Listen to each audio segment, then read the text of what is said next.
या रिमोट में डालते हैं वही। तो आप ये सोचिएगा जो सेल होता है वो सेल आपने जो देखा है वो ऐसा देखा होगा, सिलेंड्रिकल सेल होता है ऐसे ऐसे। फिर यहाँ पर एक पॉइंटेड सी चीज़ निकली रहती है, मेटल निकला रहता है पॉइंटेड सा। तो ये पॉइंटेड सा जो मेटल है this is your positive terminal, और ये जो पीछे वाला हिस्सा है जो फ्लैट होता है this is your negative terminal. तो पॉजिटिव और नेगेटिव टर्मिनल होता है। अब जब हम डायग्राम बनाते हैं तो डायग्रामेटिकली हम बार बार इतना बड़ा सेल ना दिखाकर हम क्या करते हैं, पॉजिटिव टर्मिनल को एक लंबी लाइन से और नेगेटिव टर्मिनल को एक छोटी लाइन से रिप्रेजेंट कर देते हैं। तो पॉजिटिव से जो कनेक्टेड है दैट इज कॉल्ड एनोड, और नेगेटिव से जो कनेक्टेड है that is called cathode. Anode और कैथोड इस तरह से होगा, ठीक है। डाइल्यूट H2SO4 में जब इसको हमने डाला तो डाइल्यूट H2SO4 में डाला तो क्या होगा कि इसके अंदर इसके आयन्स टूटने शुरू हो जाएंगे। तो इसके अंदर कौन कौन से आयन मिलेंगे सब H+। हाँ जी, सब बिना डाइल्यूट करके नहीं ले सकते। बिना डाइल्यूट करे ना इलेक्ट्रोलिसिस सक्सेसफुल होगा ही नहीं। इलेक्ट्रोलिसिस प्रोसेस में वाटर का होना बहुत ज़रूरी है, ठीक है। तो इसलिए उसको डाइल्यूट करना ज़रूरी है। तो हमने थोड़ा सा उसमें कंडक्टर एक्सपीरियंस है कोई और रीजन नहीं। नहीं ये ना हाँ कंडक्शन भी कहा जा सकता है, क्योंकि जब तक हमारे पास सॉल्यूशन नहीं होगा तब तक कंडक्शन नहीं होगा, ठीक। तो आप ये देखिएगा कि भाई हमने H2SO4 में थोड़ा सा वाटर की क्वांटिटी को बढ़ाया ताकि वो डाइल्यूट हो सके। वो डाइल्यूट हो गया। अब हमने एक एनोड कैथोड इधर लगा दिया, एनोड इधर लगा दिया। ये दोनों के दोनों सिंपल से टर्मिनल्स हैं। इनको घर में भी करा जा सकता है। जैसे मान लीजिए सॉकेट है, तो सॉकेट के एक टर्मिनल में एक हमने वायर लगाया, दूसरे टर्मिनल में दूसरा वायर लगाया, उसको दो कॉपर इलेक्ट्रोड से जोड़ा और उसको एक कंटेनर के अंदर डिप कर दिया जिसमें H2SO4 था, ठीक है। तो उसमें H+ आयन अलग और SO4 2- आयन अलग हो जाते हैं। SO4 2 आयन जो है ये तो आपका सल्फेट आयन है, ये तो चुपचाप पड़ा रहता है इसमें। ये जो H+ आयन है ये इसमें एग्जिस्टिंग वाटर के साथ में कंबाइन कर जाता है। H+ वाटर के साथ कंबाइन कर जाता है और कंबाइन करके ये बना देता है बेटा H3O+, यानी कि हाइड्रोनियम आयन।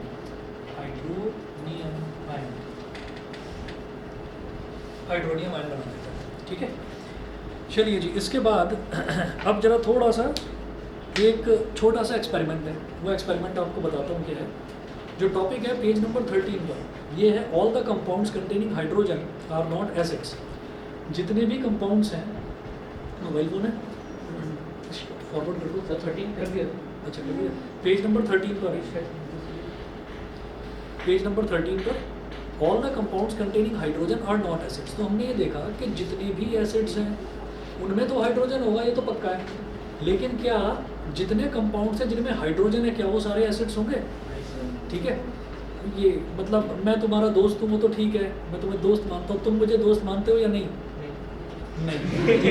ये वही वाली चीज़ हो गई क्या कि भाई जितने भी कंपाउंड्स हैं उनमें अगर हाइड्रोजन है तो वो ज़रूरी नहीं है कि वो एसिड्स हों। लेकिन सर ऐसे बात करें सर, प्योर हाइड्रोजन या फिर जैसे OH वाले फॉर्म में हो गया हाइड्रोक्साइड? OH वाला तो हाइड्रोक्साइड आयन है सर, पर हाइड्रोजन तो है ना उसके अंदर। OH वो तो हाइड्रोक्साइड आयन हो गया ना, वो तो कंबाइन होता है, वो तो कंबाइन सर तो प्योर फॉर्म में रहता है, सिंगल आयन। तो आप ये देखिएगा कि जितने भी कंपाउंड्स हैं उनमें अगर हाइड्रोजन होता है तो ज़रूरी नहीं है कि वो एसिड्स हैं। इसका एक एग्जांपल ये है कि though all the acids contain hydrogen but all the hydrogen containing compounds are not acids, it can be shown through the following activity. एक एक्टिविटी है जिसमें मैं एक कंटेनर में तो ग्लूकोज ले लूँगा और एक कंटेनर में मैं एसिड ले लूँगा। ग्लूकोज का फॉर्मूला होता है C6H12O6, C6H12O6, ठीक है। तो इसमें भी हाइड्रोजन तो है ना, लेकिन ये एसिड नहीं होता। वो हमको शो करना है कैसे। Take solutions of hydrochloric acid, sulphuric acid, glucose and alcohol, all these are hydrogen containing compounds. जितने भी हैं ये सारे के सारे हाइड्रोजन कंटेनिंग कंपाउंड्स हैं। सर अल्कोहल सर इथेनॉल हो गया ना? हाँ, अल्कोहल इथेनॉल हो गया, और इथेनॉल के अंदर भी हाइड्रोजन होता है। तो उसका फॉर्मूला CH3 बोलो CH3OH होता है। CH3OH नहीं, CH3CH2OH, C2H5OH। ये इथेनॉल है जो आप बता रहे हो, वो मीथेनॉल है। ये दारू है, ये दारू है। मैं मजाक में नहीं कह रहा, सचमुच में दारू है। विस्की, रम, ब्रांडी जितने भी होते हैं ये उल्टे सीधे पदार्थ है ना, वो सब इसी से बनते हैं। ठीक सर चलिए इसका प्योर फॉर्म में पीने में कुछ साइड इफेक्ट होता है या फिर नॉर्मल भाई इनके तो साइड इफेक्ट ही साइड इफेक्ट होते सर हैं। नहीं सर, वो तो सर आप नॉर्मल बियर या अल्कोहल की बात करो सर, इसको मैं ऐसे ही पीने दूंगा। अच्छा इसको ऐसे ही पीने में मैं बताता हूँ, इसको ऐसे ही पीने में क्या होता है, इसको ऐसे ही पीने में ना न्यूरॉन्स डैमेज होते हैं। अच्छा जिसको आदमी बोलता है ना कि भाई रिलैक्स हो गया मैं तो ठीक है बस दुनिया में दूसरी दुनिया में खो गया। तो वो दूसरी दुनिया में क्या हो गया कि आपकी सोचने की और समझने की शक्ति खत्म हो गई। वो ऐसे ही कैसे खत्म हो गई, आपके ना न्यूरॉन्स डैमेज करता है धीरे धीरे। और जब न्यूरॉन्स डैमेज करता है तो फिर आपने देखा होगा कई लोग ऐसे होते हैं ना, जैसे भाई मैं बहुत पीता हूँ मुझे कुछ नहीं होता, मैं बहुत बहुत ताकतवर हूँ। कई लोगों को होता है, ये बीमारी होती है कि मैं बहुत पीता हूँ। तो उनके साथ में ये प्रॉब्लम होती है कि जैसे जैसे 40 और 50 के करीब उनकी एज पहुँचने लगती है ना, वो कहते हैं अरे हाँ भाई कौन कौन कौन क्या क्या क्या क्या क्या क्या नाम था भाई तुम्हारा, क्या नाम था। वो भूलने लगते हैं, बहुत सारी चीज़ें भूलने लगते हैं। तो ये जो प्रॉब्लम होती है ये ज़्यादातर डिप्रेशन की वजह से भी होती है। और सबसे पहला रीज़न इसमें जो है वो अल्कोहलिज्म ही है। कभी भी किसी भी न्यूरोलॉजिस्ट के पास, भगवान ना करे आपको जाना पड़े, किसी भी न्यूरोलॉजिस्ट के पास अगर जाते हैं तो वो सबसे पहले पूछते हैं एकदम पैन उठाने से पहले, ड्रिंक तो नहीं करते हो, स्मोक तो नहीं करते हो, वो सबसे पहले ये चीज़ पूछते हैं। तो ये तो एनीवे हार्मफुल ही है, तो इसको किसी भी फॉर्म में आप लें वो नुकसान ही करता है, बॉडी को ख़राब ही करता है। अच्छा इसका एक छोटा भाई भी है मीथेनॉल CH3OH। वो जो मीथेनॉल है वो मीथेनॉल और ज़्यादा हार्मफुल है, उसको अगर कोई पी लेता है तो वो अंधा तक हो जाता है ना। मैं पढ़ाऊँगा इसी चैप्टर में है।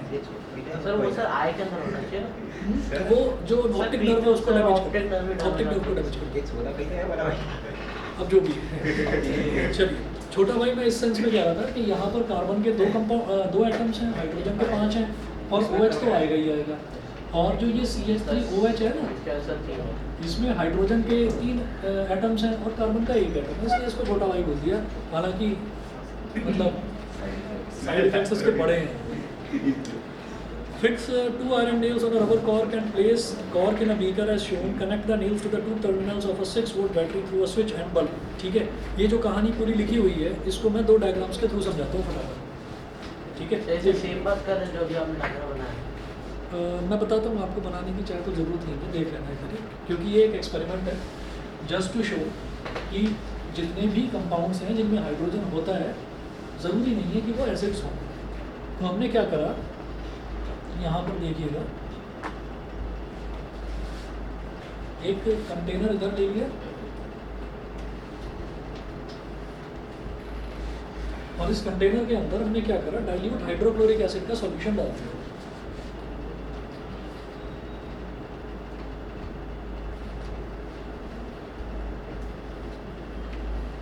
और यहाँ हमने क्या करा कि इसमें वो भरने से पहले हमने यहाँ पर एक रबर का कॉर्क ना फिक्स कर दिया, चिपका दिया किसी स्ट्रॉन्ग एडहेसिव की हेल्प से। रबर कॉर्क हमने यहाँ पर चिपका दिया, रबर का एक छोटा सा ब्लॉक चिपका दिया। अब उसके ऊपर हमने क्या करा कि हमने 2 नेल्स, 2 कीले उसमें हमने फिक्स कर दिए, एक ऐसे और एक ऐसे। उसके बाद यहाँ पर हमने वायर लगाया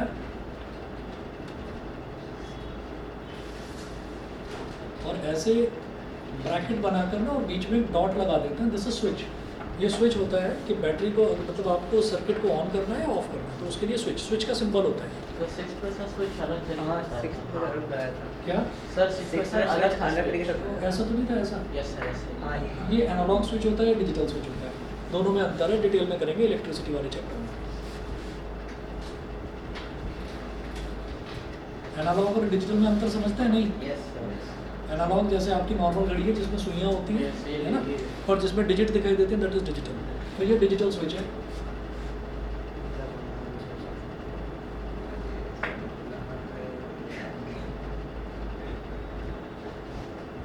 ये सिंबल होता है बल्ब का।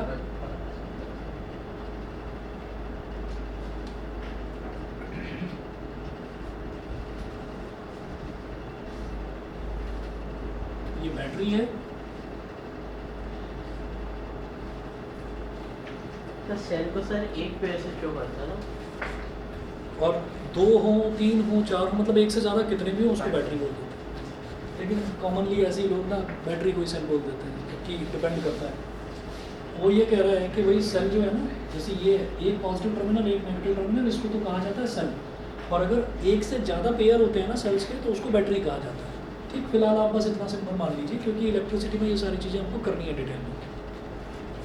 तो इसके अंदर था बेटा डाइल्यूट HCl। ठीक, उसके बाद बिल्कुल ऐसे डायग्राम और बनाएंगे यहाँ पर।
यहाँ पर हमने डाल दिया ग्लूकोज सॉल्यूशन,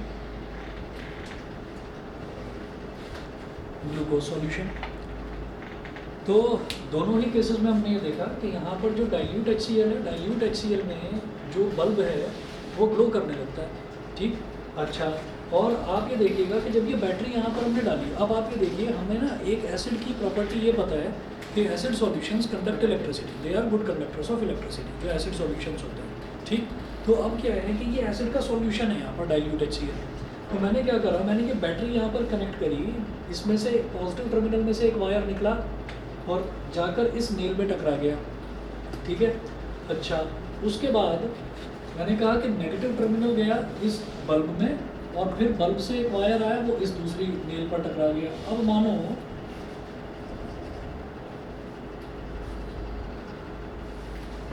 मान लीजिए कि यहाँ तक, सिर्फ यहाँ तक डाइल्यूट HCl भरा हुआ है, तो क्या बल्ब ग्लो करेगा? हम ये कहेंगे नहीं करेगा। क्यों? क्योंकि भाई ये वाला जो वायर है और ये वाला वायर, इनका जुड़ना ज़रूरी है। ठीक, अगर ये वायर जुड़ेंगे नहीं, अगर ये वायर जुड़ेंगे नहीं तो फिर कंडक्शन कैसे होगा?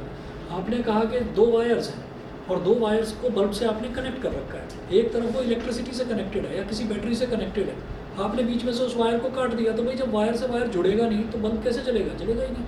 अच्छा, अब हम ये कहते हैं कि ये जो ये वाली नीडल है और ये वाला जो नेल है और ये वाला नेल है, इसके बीच में आपने एक नेल और लगा दिया, यानी कि आयरन के एक पीस से आपने इसको जोड़ दिया, तो क्या हुआ? आपने कनेक्ट कर दिया ना, क्योंकि वो भी क्या है, वो कंडक्टर है, तो वो जो करंट है उस करंट को यहाँ से लेकर आएगा और इधर तक लेकर जाएगा। करंट की एक प्रॉपर्टी होती है कि करंट पॉजिटिव टर्मिनल से निकलता है, करंट को हम आई से रिप्रेजेंट करते हैं, आई से। ये पॉजिटिव टर्मिनल से निकलता है और अपना पाथ ढूंढते हुए नेगेटिव टर्मिनल तक पहुंचने की कोशिश करता है, और जब रास्ते में कोई भी चीज़ आ जाती है ना, कोई भी इलेक्ट्रॉनिक कंपोनेंट आ जाता है, तो उसको भी वो करंट दे देता है कि ये पकड़, तो तेरे को जितना करंट चाहिए, बाकी मुझे नेगेटिव टर्मिनल तक जाने से नहीं रोक सकता। ठीक है, तो वो जो एनर्जी का फ्लो होता है ना लगातार, पॉजिटिव से नेगेटिव, पॉजिटिव से नेगेटिव, वो लगातार चलता रहता है, चलता रहता है। और रास्ते में जो जो कंपोनेंट आता जाएगा, पंखा आएगा कहेगा ले पकड़ तू भी करंट, बल्ब आएगा ले तू भी पकड़ करंट। अब पंखा उससे फ़ायदा उठा लेगा, मोटर घूमेगी उसकी, बल्ब उससे फ़ायदा उठा लेगा, उसका फिलामेंट ग्लो करेगा, वो जलने लगेगा। ठीक है, लेकिन अल्टीमेटली जो करंट पॉजिटिव टर्मिनल से निकला है वो नेगेटिव तक पहुँच कर ही मानेगा। ठीक है, तो अब आप ये देखिएगा कि ऐसे, एक मिनट को, अब आप ये देखिए ऐसे में तो ये जलेगा नहीं, लेकिन हमने क्या करा कि हमने एसिड का थोड़ी सी क्वांटिटी बढ़ा दी। तो अब जिस एसिड में ये नेल डूबी है, उसी एसिड में ये नेल भी डूबी है, यानी कि वो अब एसिड कंडक्ट करेगा यहाँ से यहाँ तक, मतलब इस नेल से इस नेल तक जो करंट कंडक्ट हो रहा है वो कौन कंडक्ट कर रहा है? एसिड कंडक्ट कर रहा है। समझ गए मेरी बात? कि जैसे हमने किसी नेल को जोड़ दिया हो, मतलब इस वाली कील से इस वाली कील को हम किसी वायर से जोड़ दें, वायर नहीं है, वायर क्या है? वायर एक कंडक्टर ही तो है। ठीक, तो कंडक्टर नहीं मिला, मेरे को एसिड मिल गया, मैंने कहा चल बेटा एसिड है, तो कर कंडक्ट, तो एसिड कंडक्ट करेगा, बल्ब ग्लो करेगा। फिर आ जाते हैं इधर ग्लूकोज सॉल्यूशन में, तो हाइड्रोजन तो इसके अंदर भी है, हाइड्रोजन तो इसके अंदर भी है, लेकिन अब फ्लो नहीं करेगा। क्यों? क्योंकि glucose is not conductor, glucose conductor नहीं है। एसिड सॉल्यूशन की ये प्रॉपर्टी होती है कि दे कंडक्ट इलेक्ट्रिसिटी। समझ में आ गया? सर फिर सर डिफरेंट एलिमेंट्स सर ज़्यादा अच्छी तरीके से कंडक्ट करते हैं। कौन से एलिमेंट्स? सर जैसे सिल्वर और गोल्ड हो गया वो प्रॉपर्टी है। देखिए वो क्या है, वो जितने भी मेटल्स हैं वो बहुत ही ज़्यादा अच्छे कंडक्टर्स होते हैं। ये मेटल्स की प्रॉपर्टी है। अब उसमें भी हम ये कहेंगे कि नहीं भाई कोई अच्छा कंडक्टर और कोई बुरा कंडक्टर। कैसे? मेटल में जैसे सोडियम है, मैग्नीशियम है, कैल्शियम है, आयरन है, कॉपर, सिल्वर, गोल्ड, ये जितने भी हैं इनमें ये कहा जाता है भाई ये जो है सिल्वर और आयरन, वो सॉरी गोल्ड, ये दोनों के दोनों बड़े ज़बरदस्त कंडक्टर होते हैं, बहुत बढ़िया कंडक्शन करते हैं। ठीक है, तो फिर मेटल्स में क्यों ऐसा डिफरेंशिएशन हो रहा है? वो इस वजह से हो रहा है क्योंकि इनकी एनर्जी किसी और चीज़ में वेस्ट ही नहीं होती। ये लीस्ट रिएक्टिव एलिमेंट्स होते हैं, तो इनको कोई मतलब नहीं है। पता चला जी करंट आ रहा है तो मैं करंट से ही रिएक्शन कर रहा हूँ। ठीक है, इलेक्ट्रॉन्स आ रहे हैं तो मैं इलेक्ट्रॉन से टकरा रहा हूँ। तो जो इसके जो एलिमेंट्स होते हैं, मतलब इसके जो आयंस होते हैं, वो रिएक्टिव होते ही नहीं। आपने देखा भी होगा रिएक्टिविटी सीरीज में सबसे नीचे पड़े हुए हैं, इनका कोई रिएक्शन ही नहीं देखा होगा आपने। गोल्ड की चेन में गले में पहने रहूँ, सालों साल पहने रहूँगा, वो येलो कलर की येलो ही रहेगी और चमचमाती रहेगी। ठीक है, सिल्वर थोड़ा बहुत रिएक्ट कर जाता है, थोड़ा बहुत वो रिएक्ट कर जाता है एटमॉस्फेरिक ऑक्सीजन से, लेकिन गोल्ड पर कोई फर्क ही नहीं पड़ता। क्यों? क्योंकि भैया लीस्ट रिएक्टिव है। लीस्ट रिएक्टिव है तो उसकी जो कंडक्शन वाली प्रॉपर्टी है, सारा का सारा फोकस कंडक्शन पर ही रहेगा। जितना करंट दोगे उतना ही आगे डिलीवर कर दूंगा। अब ये जो आयरन है, ये बेचारे की एक प्रॉब्लम है, खुले में इसको रख दिया तो ये एटमॉस्फेरिक ऑक्सीजन से रिएक्ट करके रस्टिंग हो जाएगी इसके ऊपर। तो आज अगर आयरन का कोई वायर लगाया, खुले में छोड़ दिया, पता चला 2-3 साल बाद टूट कर ही गिर गया। क्यों? कितनी रस्टिंग हो गई थी इस पर, करंट ही कंडक्ट नहीं हो रहा। सर ग्लूकोज में वाटर है। हाँ, ग्लूकोज सॉल्यूशन में वाटर कंडक्ट कैसे नहीं करेगा? वाटर जो कंडक्ट नहीं करेगा, हमने ये कहा कि उसमें सॉल्ट नहीं है। वाटर का साफ बता देता हूँ भाई, वाटर कंडक्टर नहीं होता, सॉल्ट वाटर होता है कंडक्टर। ठीक है, वाटर हम किसकी बात कर रहे हैं? Distilled water. नींबू पानी तो जबरदस्त।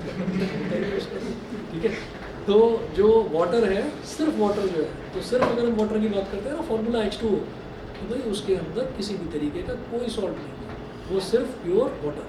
सर सबसे बुरा कंडक्टर कौन सा होता है? कौन सा? वो सबसे बुरा कंडक्टर। सबसे बुरा कंडक्टर जो है अगर देखा जाए ना, तो ये सोडियम और दूसरा इसका भाई का गया पोटेशियम। हाँ, ये सोडियम और पोटेशियम है सबसे बेकार कंडक्टर। रिएक्ट हो ज़्यादा इसलिए सर। लेकिन सर पानी के अंदर सर हम लोग NaCl डालते हैं। हाँ, पानी के अंदर सर ऐसे। तब कंडक्टर के अंदर एनियन की सबसे बुरी तरीके से कंडक्ट करते हैं। देखिए क्या है ना कि मैं सिर्फ सोडियम की अगर बात करूं तब तो मैं ये कहूँगा कि है तो सॉलिड। ठीक है, जरा कुछ करके तो देखो, इसकी मेलिएबिलिटी चेक तो करो, है ना। मेलिएबिलिटी समझ रहे हो ना, कि हैमर मारकर जिसकी फ्लैट शीट्स बनाई जा सके, डक्टिलिटी जिसको खींचकर वायर बनाया जा सके, कुछ होता ही नहीं बेचारा, टूट ऐसा टूट के गिर जाता है, पाउडर बन जाता है। सर वायर से पाउडर बना दो, इससे क्या होता है? हाँ, लेकिन प्रॉब्लम सबसे बड़ी ये है कि सोडियम मुझे मिलता ही नहीं खुले में, पोटेशियम मुझे मिलता ही नहीं खुले में, खराब हो जाता है, ऑक्सीजन के टच में आती है। तो इसको क्या करना पड़ता है? कैरोसिन के अंदर डाल के रखना। अब जो कैरोसिन है, कैरोसिन भी किसकी फॉर्म है? कैरोसिन अल्कोहल की फॉर्म है। तो अगर कैरोसिन में बड़े बड़े सोडियम से आप कंडक्ट करवा रहे हो कोई चीज़, तो इसका मतलब कैरोसिन से ही नहीं करवा लो। फिर ये भी नहीं कहा जा सकता कि वो सिर्फ सोडियम ही कंडक्ट कर रहा है, फिर हम ये कहेंगे कि कैरोसिन कर रहा होगा। अल्कोहल की प्रॉपर्टी होती है कंडक्शन की। ठीक है, तो खैर हम ये कहते हैं कि भाई सॉल्ट वाटर का अलग से कोई इक्वेशन होती है फिर नहीं, सॉल्ट वाटर का कुछ ऐसे नहीं होता। बस हम ये कह देते हैं कि NaCl लिखकर ना, NaCl लिखकर और ब्रैकेट में यहाँ पर L लिख देते हैं, बस ये सॉल्ट वाटर हो गया। भाई सोडियम क्लोराइड अपनी लिक्विड फॉर्म में, बस इसको हाँ AQ बोल दो, वो भी ठीक है, वो भी ठीक है भाई। वो बल्कि AQ लिखना ज़्यादा ठीक है। अगर किसी के अंदर वाटर ऐड करते हैं ना, L का मतलब तो ये है कि it can be any liquid, any form of liquid. लेकिन अगर एक्वस लिख दिया, AQ लिख दिया, इसका मतलब ये है कि लिक्विड के नाम पर यहाँ पर वाटर ऐड करा हुआ है। ये नहीं कि आपने उसके अंदर कोई और लिक्विड ऐड कर दिया हो। मेरी बात समझ में आ गई? ठीक है, तो जितने भी कंपाउंड्स हैं, अगर उनके अंदर हाइड्रोजन है तो भाई ज़रूरी नहीं है कि वो सारे के सारे एसिड हों। वो इस एक्सपेरिमेंट से प्रूव हो गया, क्योंकि इसके अंदर जो ग्लूकोज है, ग्लूकोज का फॉर्मूला होता है C6H12O6। ठीक है, बहुत हाई एनर्जेटिक चीज़ होती है हमारी बॉडी में, जो भी खाना खाते हैं वो ग्लूकोज में ही कम सोडियम सर लिक्विड फॉर्म में लिखता है नहीं, लिक्विड मेटल कौन सा होता है अभी बता दो? Sir mercury. तो लिक्विड फॉर्म में मेटल जो मिलता है वो केवल और केवल मर्क्यूरी होता है। नेचुरली हाँ, ब्रोमियम ब्रोमीन ऐसे रख लो। ब्रोमीन वाटर, ब्रोमीन वाटर, हाँ। ब्रोमीन वाटर वो लिक्विड नॉन मेटल होता हाँ, है, सर। ठीक है ना? मैं मेटल की बात कर रहा हूँ। चलिए जी आगे चलते हैं। मेटलॉइड्स भी करते हैं इनका कंटेंट। कौन? मेटलॉइड्स। मेटलॉइड्स की प्रॉपर्टीज जो हैं वो बहुत सारी कॉन्ट्राडिक्टरी होती हैं। कभी वो मेटल की तरह बिहेव करता है, कभी नॉन मेटल की तरह बिहेव करता है। तो इसीलिए मेटलॉइड हम पढ़ेंगे ही नहीं सिलेबस में। मेटल और नॉन मेटल, ये मेटलॉइड नहीं करना। बस एक डेफिनेशन याद रखनी है, those elements which sometimes show the properties of metals and sometimes the properties of non-metals are called metalloids। कभी किसी भूले बिसरे किसी टीचर ने क्वेश्चन पूछ लिया तो पूछ लिया, नहीं तो मेटल नॉन मेटल में बहुत कुछ है पूछने के लिए। ठीक है, मैं आगे चलता हूँ। चलिए उसके बाद है एसिड्स डू नॉट शो, जो अभी आप बार बार पूछ रहे थे कि इसमें पानी ऐड करना ज़रूरी है या नहीं। बिल्कुल नीचे आ जाइए, पेज नंबर 14 में बिल्कुल नीचे। Acids do not show acidic behaviour in the absence of water. बहुत इंपॉर्टेंट क्वेश्चन है कि एब्सेंस ऑफ वाटर में एसिड्स कभी भी एसिडिक बिहेवियर नहीं शो करते, ठीक है? पानी का होना बहुत ज़रूरी है, पानी ऐड करेंगे तब वो एसिडिक बिहेवियर अपना शो करेंगे। देखिए कैसे, in the absence of water a substance will not form hydrogen ions and hence will not show its acidic behavior। तो आप ये देखिए कि जब पानी होगा ही नहीं तो in the absence of water जो हाइड्रोजन आयन जो टूटते हैं वो टूट नहीं पाएंगे, हाइड्रोजन आयन अलग सेपरेट नहीं हो पाएंगे। इस वजह से कोई भी चीज़ जो है वो अपना एसिडिक बिहेवियर शो ही नहीं करेगी। एसिडिक बिहेवियर शो करने के लिए H+ आयन का होना ज़रूरी है, और अगर वाटर ही नहीं होगा तो इलेक्ट्रोलिसिस किसका करोगे? पाउडर में डाल दो करंट, पाउडर का क्या बिगाड़ दोगे? कुछ भी नहीं होगा, ठीक है? तो इस वजह से हम ये कहेंगे कि भाई वाटर का होना बहुत ज़रूरी है। सर हम फूड डाइजेस्ट करते हैं तो उसमें वाटर रहता है, उस पर HCl काम कर पाता है। तभी उस पर HCl काम कर पाता है। हम जो भी खाना खाते हैं ना तो उस खाने में वाटर जो है वो ज़रूर होता है। अगर बहुत एक्सट्रीमली ड्राई फूड होगा तो एक्सट्रीमली ड्राई फूड हम ज़्यादा खा भी नहीं पाएंगे, ठीक है ना? सारा सलाइवा भी वेस्ट हो जाता है उसमें।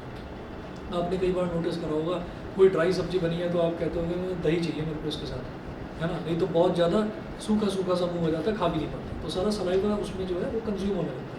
बॉडी उतना ज़्यादा सलाइवा इतने जल्दी सिक्रीट नहीं करती है, ठीक है?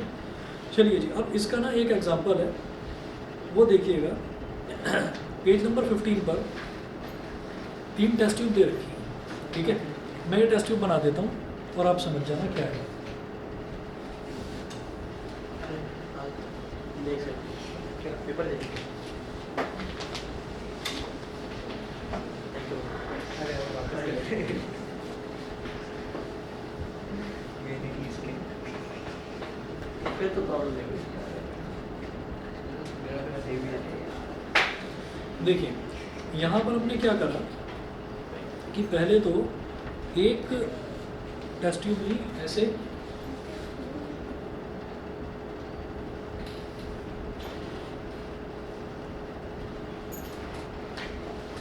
सर इस चैप्टर में सर डिसोसिएशन ऑफ हाइड्रोजन का पढ़ा है सर। डिसोसिएशन और डिकम्पोजिशन में सर डिफरेंस क्या होता है? डिसोसिएशन और डिकम्पोजिशन में डिफरेंस अभी बताऊँगा, बता दो। ये हमने क्या करा कि यहाँ पर हमने लिया सॉलिड NaCl,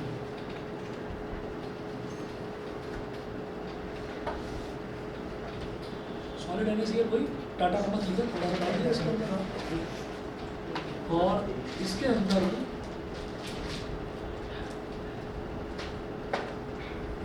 था बेटा कंसंट्रेटेड H2SO4। वाटर ना हो गया था, हाँ, ज़्यादा वाटर ना हो। जिसमें वाटर ना के बराबर, ठीक है?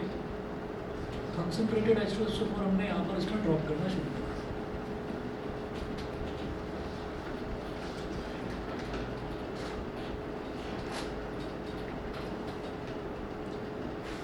डिसोसिएशन और डिकम्पोजिशन में ये अंतर होता है कि जब भी हम कभी आयंस डिसोसिएट होते हैं, आयंस अलग अलग होते हैं, दैट इज कॉल्ड डिसोसिएशन। और डिकम्पोजिशन का मतलब होता है जब कोई एक कंपाउंड टूट कर 2 एलिमेंट्स में कन्वर्ट होता है तो वो कहलाता है डिकम्पोजिशन। डिकम्पोजिशन में एक कंपाउंड टूट कर 2 अलग अलग एलिमेंट बनाता है, और डिसोसिएशन में एक कंपाउंड टूट कर आयंस बनाता है अलग अलग। तो डिसोसिएशन में क्या होता है कि आयंस डिसोसिएट हो जाते हैं, अलग अलग हो जाते हैं, और डिकम्पोजिशन में कंपाउंड पूरी तरह से टूटता है 2 अलग अलग एलिमेंट्स में। अच्छा सर, इस तरह से डिसोसिएशन में हाइड्रोजन गैस वो इवॉल्व नहीं होती है, नहीं, ये कंपलसरी नहीं है, ज़रूरी नहीं है। इवॉल्व होती है सर हाइड्रोजन? जब भी अगर मैं किसी एसिड की बात करूँगा तो एसिड में तो हाइड्रोजन आयन जरूर इवॉल्व होगा, अलग सर होगा। हाइड्रोजन आयन नहीं सर, गैस। तो गैस तो फिर डिकम्पोजिशन का, हाँ सर। वो डिकम्पोजिशन का। सर अगर एसिड का नेचर क्रोसिव होता है तो सर अगर हम ट्यूब में एसिड ले लेते हैं तो वो क्रोड क्यों नहीं करता ट्यूब? ये प्रॉपर्टी है दो चीज़ों की, बताया था ना कि एक तो ग्लास हो गया और एक सेरामिक्स हो गया। सर ग्लास ये भी तो कभी- सर पीपी का बना होता है ना, लेड, हाँ, तो तब ना गलत समझ रहे हो। वो जो पीपी का बना होता है ना, वो ग्लास नहीं होता, वो मिरर होता है। अच्छा मिरर जिसमें हम अपना चेहरा देखते हैं, ठीक। तो ग्लास तो अलग चीज़ है। तो जो सेरामिक है वो मटेरियल जो हो गया, जिसको हम जनरल भाषा में बोल देते हैं कि चाइना क्ले से बना हुआ है। तो जो सेरामिक मटेरियल होता है जिसके कप चाय वगैरह क्रॉकरी बनती है वो, और जो ग्लास हो गया, ये बिल्कुल रिएक्ट नहीं करता इसके साथ में। अच्छा, कुछ अलग अलग ग्रेड्स की प्लास्टिक्स भी होती हैं, कुछ प्लास्टिक्स भी होती हैं जो एसिड के साथ रिएक्ट नहीं करती, ठीक। चलिए, अब जैसे कंसनट्रेटेड H2SO4 मैंने यहाँ पर ऐड कर दिया और सॉलिड NaCl था, तो नमक में मैंने थोड़ा सा सॉलिड कंसनट्रेटेड H2SO4 ऐड कर दिया। ये करने के बाद में इसको मिक्स कर दिया, ये तो टेस्ट ट्यूब हटा दिया यहाँ से।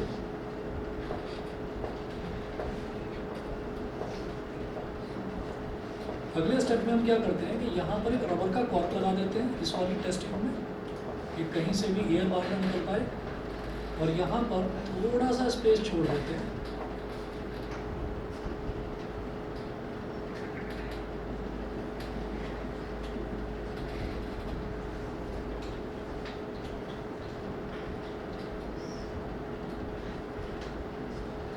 ये वही है NaCl और ये वही है H2SO4 और ये है रबर कॉर्क।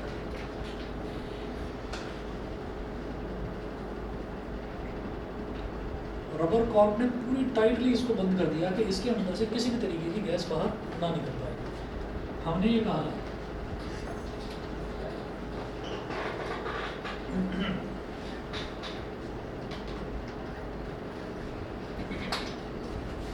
बहुत बढ़िया सर।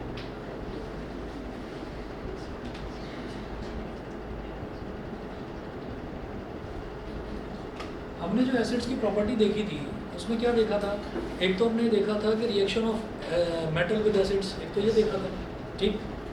क्या मेटल का रिएक्शन किसी एसिड के साथ हो रहा है? नहीं। चलिए, दूसरा हमने क्या देखा था, रिएक्शन ऑफ मेटल कार्बोनेट्स और metal hydrogen carbonates with acids. इनमें से कोई मेटल कार्बोनेट, ये मेटल कार्बोनेट है क्या? ये तो एसिड है, इसको तो भूल जाओ, यानी मेटल कार्बोनेट है नहीं। उसके अलावा हमने देखा था कि reaction of acids with basis, वो भी नहीं है। उसके बाद तो फिर वही आ गया था, सीधा थ्योरेटिकल कॉन्सेप्ट था कि आपका जो मेटल ऑक्साइड है, मेटल ऑक्साइड और एसिड का अगर रिएक्शन हो जाए तो क्योंकि मेटल ऑक्साइड जो है वो बेसिक सर वैसे नेचर तो होता है। ऐसे ही देखने पर पता चल जाएगा ना रिएक्शन NaCl सॉल्ट है। छोड़ो ना, एक मिनट मेरी बात सुनो। हमने वो सारे रिएक्शंस देखे थे तो उनमें से तो कोई रिएक्शन यहाँ नज़र नहीं आ रहा। तो ये तो बिल्कुल एक अलग चीज़ है कि एसिड का रिएक्शन किसी सॉल्ट के साथ हो रहा है। तो यहाँ पर क्या लिखूँगा मैं? डिस्प्लेसमेंट, वो भी डबल डिस्प्लेसमेंट। क्या होगा, ये जो सोडियम है ये हाइड्रोजन को डिस्प्लेस कर देगा, और जब ये डिस्प्लेस कर देगा तो क्या बनेगा? Na2SO4। और जो हाइड्रोजन है वो क्लोरीन के साथ कंबाइन करेगा तो क्या बन जाएगा? HCl। ठीक है, तो यहाँ पर जब इधर ना गैस के फ्यूम्स निकलने चालू होंगे, ये होगी HCl गैस। HCl गैस, और HCl गैस इस डिस्चार्ज ट्यूब के थ्रू बाहर निकलेगी। यहाँ पर मैंने क्या करा, यहाँ पर मैंने ब्लू लिटमस पेपर लगा दिया, ब्रैकेट में लिखिएगा नो चेंज इन कलर।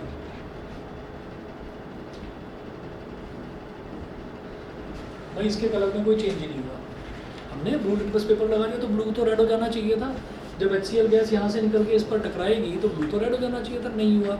ठीक है, तो मैंने देखा भाई क्या कमी रह गई यहाँ पर। फिर एक प्रॉपर्टी देखी कि भाई एसिड्स जो हैं वो वाटर के प्रेजेंस में ही अपना एसिडिक बिहेवियर शो करते हैं, नहीं तो नहीं करते। तो फिर हमने क्या करा, ये जो ब्लू लिटमस पेपर है, इस ब्लू लिटमस पेपर पर हमने थोड़ा सा पानी छिड़क दिया।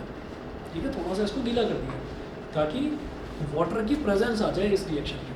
तो जैसे ये गीला हुआ, अब जो HCl गैस इस पर टकराएगी तो वो टकराने से पहले उसके गीलेपन से टकराएगी, यानी कि उसके पानी से टकराएगी, और जब पानी से टकराएगी तो फिर ये ब्लू से रेड कलर का हो जाएगा।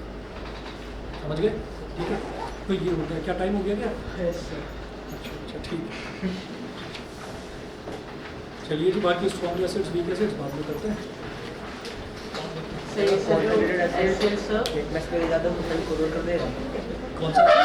कॉन्सेंट्रेटेड एसिड है। ना ना ना ना ना, बिल्कुल नहीं, बिल्कुल नहीं। उसमें एसिड वो बिहेवियर शो ही वाटर की प्रेजेंस में। अच्छा, तो हाथ डाल सकते हैं। तो भाई तुम हाथ वाथ मत डाल देना ऐसे में। मैं तो एक बार डाल देंगे। हाँ, सही है सर, HCl क्या गैस है, सर।